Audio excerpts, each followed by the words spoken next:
جو اسٹیبلشمنٹ اور امریکہ کے کہنے پہ افغانستان میں جہاد ہو رہا تھا، آپ نے پہلے اس میں حصہ لیا، اس کے بعد پھر پاسبان تنظیم نے بھی کشمیر اور اس طرح کے ایشوز اٹھائے، پھر اس کے بعد آپ مشرف صاحب کی حکومت کا حصہ بن گئے، بلکہ ان کے قریب ترین لوگوں میں شمار ہوتے تھے۔ تو اپوزیشن ہو یا حکومت ہو، سب لوگوں کو شک یہ ہے کہ دورانی صاحب تو اسٹیبلشمنٹ کے کہنے پہ کچھ کر رہے ہیں۔ اس کے بارے میں دو باتیں ہیں۔ ایک بات تو یہ ہے کہ آج حکومت کو کہو نا کہ جی آپ یہ زیادتی کر رہے ہیں، وہ کہتے ہیں جی 18 میں انہوں نے کی تھی، ٹھیک ہے جی، کیا دو زیادتیاں ایک صحیح پیدا کر سکتی ہیں؟ غلط غلط ہوتا ہے، صحیح صحیح ہوتا ہے۔ میں تو سامنے دیکھ کے گاڑی چلاتا ہوں، ہاں میں ریئر ویو مرر میں گاڑی نہیں چلاتا۔ ماضی میں اگر کوئی چیز غلطی کی ہے تو مجھے اس کو ماننے میں کوئی اعتراض نہیں ہے۔ میں نے کہا ہے آپ کو کہ 12 کے بعد میں نے طے کیا کہ میں جمہوری راستے پہ چلوں گا اور جمہوری فیصلوں یہ شیخ رشید بھی کہتے ہیں کہ میں نے طے کیا کہ آج کے بعد جھوٹ نہیں بولوں گا، لیکن اس کے بعد پھر اچھی بات ہے۔ دیکھیں اگر کوئی اچھی بات کہتا ہے اچھا تو میں نے تو وہ تو اچھی بات ہے۔ اگر انسان دیکھ کون سا انسان ہے، ایمان گھٹتا بڑھتا رہتا ہے۔ 2012 میں کیوں طے کیا؟ طے اس لیے کیا کہ ایک اپنے اندر سے آپ اپنے مطالعہ کر رہے ہوتے ہیں، پڑھ رہے ہوتے ہیں، حالات کو دیکھ رہے ہوتے ہیں۔ میں نے یہ دیکھا، میں نے کہا سیاست میں اگر میں ہوں، سیاست میں اسی کی عزت ہوتی ہے جو سچا یا جھوٹا آئین کے ساتھ کھڑا ہوتا ہے، ٹھیک۔ اور سیاست جس نے کرنی ہے اس کو عوام اور آئین کا احترام سیکھنا چاہیے۔ اور میں نے یہ بھی محسوس کر لیا کہ پاکستان کی بقا اور پاکستان کی ترقی جو ہے وہ صرف اور صرف عوام کے حق کے اختیار دینے میں ہے، اور جب آپ عوام کو یہ حق حقیقی معنوں میں دے دیں گے کہ عوام اپنی مرضی کے لوگ منتخب، انڈیا میں دیکھیں کیا ہوا ہے، نہرو خاندان کے مقابلے میں ایک چائے والے کو لائے، ٹھیک ہے جی، اس نے نہرو خاندان کی موروثیت کو ختم کیا، اور آج وہی ان کے جو موروثی بچے ہیں وہ عوامی لیڈر بن کے باہر نکل رہے ہیں، سڑکوں پہ پھرتے رہے ہیں، خوار ہوئے ہیں۔ یہ نہیں کہ جی پیدا ہوتے ہی منہ میں جو ہے اقتدار کی چوسنی لے کے ان کو کسی بڑی کرسی پہ بٹھا دیا جائے۔ یہ جو سیاست ہے کہ دو خاندان ہیں، 54 سال سے آئین بننے کے بعد پاکستان کی ساری تاریخ جو ہے وہ انکار آئین، جب تک مشرقی پاکستان ہمارے ساتھ تھا ہم نے آئین سے انکار کیا چونکہ آئین ان کی مرضی کا بنتا تھا۔ لیکن آئین میں تو 9 مئی جیسے واقعات کی اور دونس کی اور دھمکی کی اور اس کی بھی گنجائش نہیں ہے نا؟ نہیں ہے گنجائش اس کے لیے، نہ امریکہ میں پی ٹی آئی نے تو وہ کیا ہے۔ نہیں پی ٹی آئی نے کیا۔ آپ کون ہوتے ہیں کہ یہ پی ٹی آئی نے کیا ہے؟ اب آپ کا پرابلم کیا ہے؟ میں اس لیے ہوتا ہوں کہ میں نے وہ تصویریں دیکھی ہیں۔ کیا دیکھی ہیں؟ تصویریں ان کے پاس بھی ہیں۔ وہ کوئی تصویر ایویڈنس بن سکتی ہے؟ دیکھیں ملزم عمران خان صاحب کو میں یہی بات کہتا تھا کہ آپ چور نہ کہا کریں، چور وہ ہوتا ہے جس کو عدالت چور کہے۔ سلیم صاحب، مجرم وہ ہوتا ہے جس کی فوٹو آپ دیکھ لیں، وہ مجرم نہیں ہے جس کو عدالت مجرم ڈکلیئر کرے۔ ملزم تو ان کو کہہ سکتا ہوں، ملزم تو ہیں، ہاں جو بھی ملزم، تو میرا بھی سارے ملزم ہیں، آپ کے بھی ملزم ہیں، لیکن ملزم جو ہوتا ہے وہ مجرم اس وقت تک نہیں بن سکتا۔ اور یہ آپ کو پتہ ہے اس دنیا میں صرف عدالت کو یہ اختیار ہے، آخرت میں اللہ کو اختیار ہے۔ اس لیے اس دنیا میں جو مجرم بنانے والے لیڈر نکل آتے ہیں، جیسے اب نون کی پوری قیادت جو ہے وہ ہر روز جو ہے کسی نہ کسی کو مجرم بنا، وہ جی 9 مئی کے مجرموں کو سزا تو تم نے دلوانی ہے۔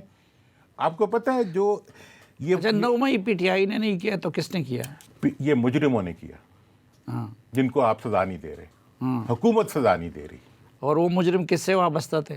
وہ فرد تھے جس کے بھی تھے وہ دیکھیں امریکہ میں ہوا نا کیپٹل ہل والا، انہوں نے رات دن بیٹھ کے سارٹ آؤٹ کیا، سزائیں دے دی تو افراد کو دی ہیں نا۔ آپ کو پتہ ہے جو کرمنل کیس ہوتا ہے اس کی مدعی حکومت ہوتی ہے۔ جو 9 مئی کے واقعات ہیں ان کی مدعی جو ہے وہ حکومت ہے، اس کو آپ 9/11 بنانے کی کوشش نہ کریں۔ وہ جو ہے وہ ایک جرم ہے، جو جرم افراد نے کیا ہے ان افراد کو سزا ملنی چاہیے۔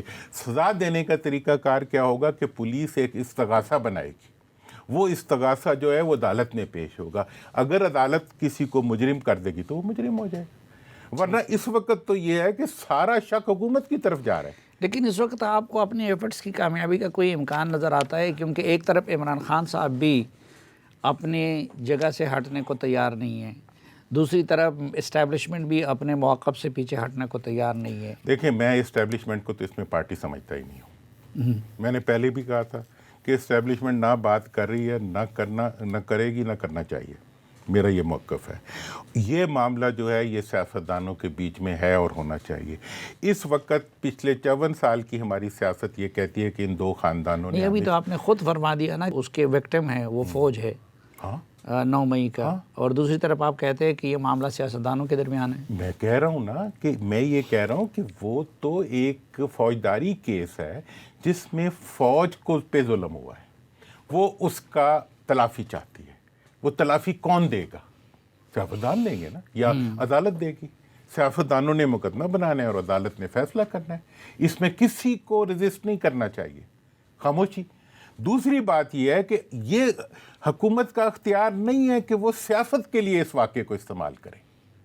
وہ جی فوج تو بہت ہی عظیم ادارہ ہے جی, ہم تو اس سے زیادہ عظیم سمجھتے ہیں, ہم تو اس کے بارے میں بہت مثبت ہیں. ہمارے بچے وہاں جانے دے رہے ہیں, لیکن مطلب حکومت کے بچے جانے دے رہے ہیں, ہمارے بچے جانے دے رہے ہیں, ان کے بھی دے رہے ہوں گے, ہمارے بھی دے رہے ہیں. تو لیکن آپ اس کو سیاست میں کیوں گھسیٹتے ہیں؟ نہیں, سیاست میں تو نہیں. آپ دیکھیں کہ ابھی تک 3 لیفٹیننٹ جنرلز جو پاکستان کی تاریخ میں کبھی نہیں ہوا.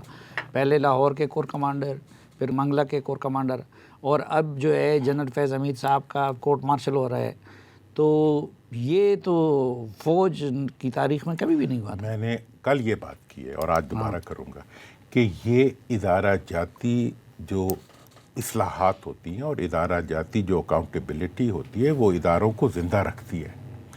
اب یہ ایک شروع ہوا ایک احتساب کا عمل ادارے کے اندر. اب کیا ہو رہا ہے؟ حکومت کیا کر رہی ہے؟ اس کو پولیٹیسائز کر رہی ہے.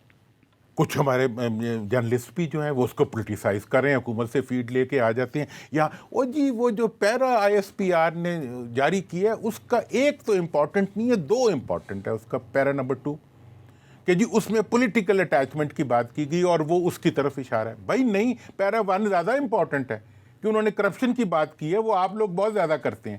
دوسرا پیرا جو ہے وہ بھی امپورٹنٹ ہے. اس کا مطلب یہ ہے, میں نے جو اس ISPR کو اسٹیٹمنٹ کو دیکھا ہے وہ بہت گارڈڈ اور خوبصورت اسٹیٹمنٹ ہے. وہ یہ ایک اظہار کر رہے ہیں کہ نہ ہم کرپشن کو برداشت کریں گے اور نہ ہم پولیٹیکل انوالومنٹ کو استعمال کریں گے. کوئی وزیر ایسا نہیں ہے, کوئی ایسا دانشور نہیں ہے جو اس کو پولیٹیسائز نہ کر رہا ہو اس اسٹیٹمنٹ کو. یہ زیادتی ہے. بیٹھتے ہیں آپ کے پروگراموں میں آ کے, میں نے ایک صاحب کو دیکھا وہ جی آرمی چیف کی اپوائنٹمنٹ پہ ایسے ڈسکشن کر رہے تھے جو کہ ایک اسٹیٹ سیکرٹ ہے, آپ کو اس کو ایشو بھی نہیں کرنا چاہیے تھا, کہ وہ اس کے اوپر جیسے کوئی ٹھیکیدار کو ٹھیکہ دینے کی بات ہو رہی ہے. اس نے مجھے یہ کہا, میں نے اس کو یہ کہا. بھائی یہ اسٹیٹ کے ایشوز ہوتے ہیں, اسٹیٹ سیکرٹس ہوتی ہیں, ان کو اس طریقے سے پبلک میں لا کے راجواڑہ نہیں بنایا جاتا. عمران خان صاحب نے کس کو چھوڑا؟ باجوہ سے شروع کیا تھا, جو سرونگ آفیسرز ہیں. جنرل عاصم منیر کے اپوائنٹمنٹ کو روکنے کی کوشش کی.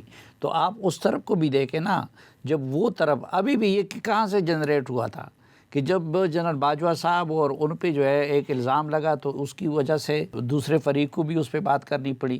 تو جب عمران خان صاحب فوج پہ بات کریں گے تو وزیر کیوں نہیں کریں گے؟ جناب اب میرا اس کے بارے میں 2 غلطیاں ایک ٹھیک نہیں بناتی, 2 غلطیاں ایک صحیح پیدا نہیں کرتی. میں یہ کہہ رہا ہوں کہ آپ نے اگر ملک کو بچانا ہے, اس وقت ایک ہی ادارہ ہے جو ادارہ جاتی حیثیت میں کام کر رہا ہے اور اچھی حیثیت پہ کام کر رہا ہے.